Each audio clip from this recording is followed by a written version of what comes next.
Global architecture and design company Aedas has its headquarters in Hong Kong, and Chairman Keith Griffiths, advisor on the Belt and Road Summit to be held in Hong Kong in May 2016, reflects on the Belt and Road's implications, starting with the historic Maritime Silk Road.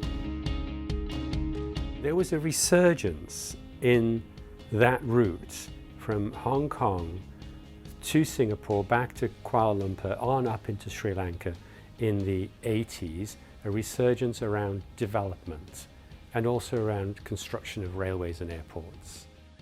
A number of significant developers from Hong Kong, people like Cheung Kong and Hong Kong Land, went down south and carried out a lot of developments. And in turn, we found that Malaysian and Singapore and Indonesian developers came through Hong Kong to develop in Hong Kong or to develop in China.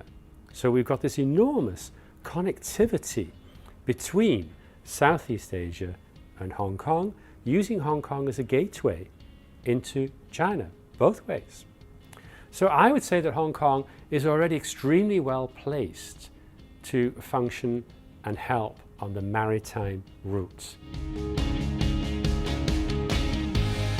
Hong Kong would have to establish its links through from Southeast Asia and on into Africa and the Middle East, but it has those links. It just needs to reopen the doors. When we established our business back in the 80s and the 90s, we just followed existing links.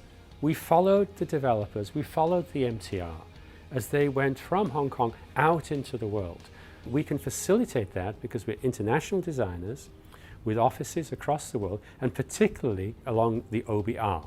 Hong Kong was a wonderful place to do business. It has talent, have very good universities. It was very accessible to both the Western world and to China. So it's an excellent place to set up a consultancy design company.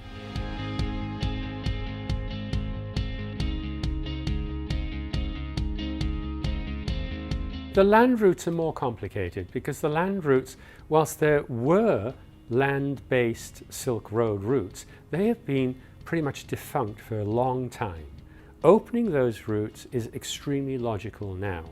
The gas pipeline routes, the oil pipeline routes of trade into the West through the East European countries is very obvious indeed. And the trade down using land routes into Southeast Asia, down into Myanmar and through into Laos and Cambodia, it's a very obvious route. What we have is intellectual ability and management ability and a financial system. We need to understand every city that we're going to carry out a design in. But having established those cities, we're now able to help because those are the very cities that are on OBR. What we have found is that Beijing has been pushing to develop West China for quite a number of years. And we have found that we're naturally being drawn into West China to carry out projects there. We're bidding on airports. We've carried out a large number of mixed commercial developments in Chongqing and Chengdu and Kunming. And that's been going on for 6 or 7 years. This is going to accelerate that process. This is going to bring more developers, international developers into China. It's going to bring more Chinese developers pushing west to establish the OBR.